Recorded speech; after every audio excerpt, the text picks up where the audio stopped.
వంగల్పూడి అనిత గారు ఎమ్మెల్యేగా 44,000 మెజార్టీతో అఖండ మెజార్టీతో గెలిపించుకున్నాం. చంద్రబాబు నాయుడు గారు అనిత మేడం గారిని చాలా గొప్పగా ఆశీర్వదించి ఉత్తరాంధ్రలో ఈరోజు 2-3 మినిస్టర్లు వస్తే ఉత్తరాంధ్రలో 2-3 మినిస్టర్లు వస్తే అలాంటిది అనిత మేడం గారికి మినిస్టర్ ఇవ్వడం అనేది చాలా గర్వించదగ్గ విషయం. ఇంకోటి ఏంటంటే ఉమ్మడి విశాఖ జిల్లాలో అనిత మేడం గారికి ప్రజెంట్ మినిస్టర్ కన్ఫర్మ్ అవడం మా తెలుగుదేశం పార్టీ కార్యకర్తలందరూ హర్షధ్వానాలు వ్యక్తం చేస్తున్నాం. మేడం గారు మంచి సబ్జెక్ట్ ఉన్న ఆవిడ, చదువుకున్న ఆవిడ. మా నియోజకవర్గం మొత్తం కాన్సెన్స్ మీద ఆవిడకి అవగాహన ఉంది.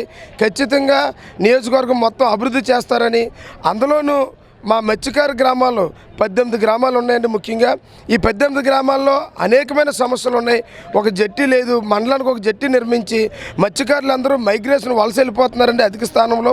ఆ వలస వెళ్ళిపోయే పరిస్థితిని తగ్గించాలని మేడం గారు ఇక్కడ జట్టి నిర్మాణం చేస్తామని హామీ ఇచ్చారు. ఆవిడ జట్టి నిర్మాణం చేస్తే మత్స్యకారులు ఇతర ప్రాంతాలకు వేటాడడానికి వెళ్ళే పరిస్థితి లేకుండా మా గ్రామాల్లోనే వేటాడుకొని మా పిల్లలు బాగా చదివించుకునే పరిస్థితి ఉంటుంది. ఎందుకంటే మైగ్రేషన్ వెళ్ళడం వల్ల పిల్లల చదువులు అర్ధాంతరంగా ముగిసిపోతున్నాయి. అలాగే మేడం గారి దృష్టిలో ఎప్పటి నుంచో పెడుతున్నాం, మత్స్యకార బీసీ హాస్టల్ ఒకటి ఏర్పాటు చేయమని. ఆ హాస్టల్ పెడితే పిల్లలు చదువుకోవడానికి అవకాశం ఉంటుంది.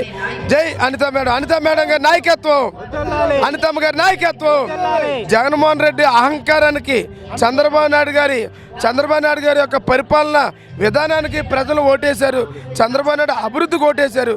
ముఖ్యంగా పోలీసులు ఇంకా జగన్మోహన్ రెడ్డి వ్యవస్థ ఇంకా వదలలేదులా ఉంది. జగన్మోహన్ రెడ్డి పిచ్చి ఇంకా పోలీసులకు వదలలేదు.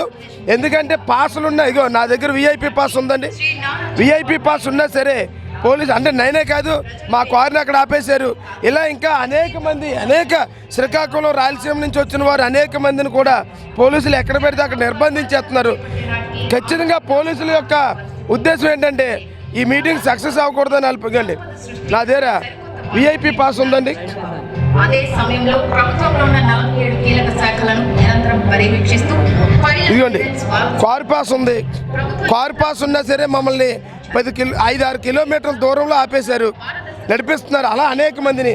అలాగే ఇదిగోండి నాకు విఐపి పాస్ ఉంది. విఐపి పాస్ను కూడా విఐపి పాస్ ఇచ్చిన మేడం గారు మాకు విఐపి పాస్ ఇచ్చారు. విఐపి పాస్ ఇచ్చినా సరే వీరు పోలీసులు ఉద్దేశపూర్వకంగా అందరిని ఇబ్బంది పెడుతున్నారు. దయచేసి ఈ రాష్ట్రానికి పెట్టిన చీడ వదిలిపోయింది. జగన్మోహన్ రెడ్డి రూపంలో ఉన్న చీడ వదిలిపోయి ప్రజలందరికీ పరిపాలన అందాలి, మంచి అభివృద్ధి అందాలి, నిరుద్యోగులకి ఉద్యోగం రావాలని మేమందరం కోరుకుంటున్నాం. మాకు తెలుగుదేశం పార్టీ పరంగా అనిత మేడం గారు మాకు ఇచ్చిన అనేకమైన ప్రయారిటీస్ వల్ల మేడం గారి దృష్టిలో పెట్టుకొని మేడం గారికి మినిస్టర్ రావడం వల్ల మేమందరం హర్షాన్ని వ్యక్తం పరుస్తున్నాం. ఇంకోటి ఏంటంటే ఉమ్మడి విశాఖ జిల్లాలో అనిత మేడం గారికి ప్రజెంట్ మినిస్టర్ కన్ఫర్మ్ అవడం మా తెలుగుదేశం పార్టీ కార్యకర్తలందరూ హర్షధ్వానాలు వ్యక్తం చేస్తున్నాం.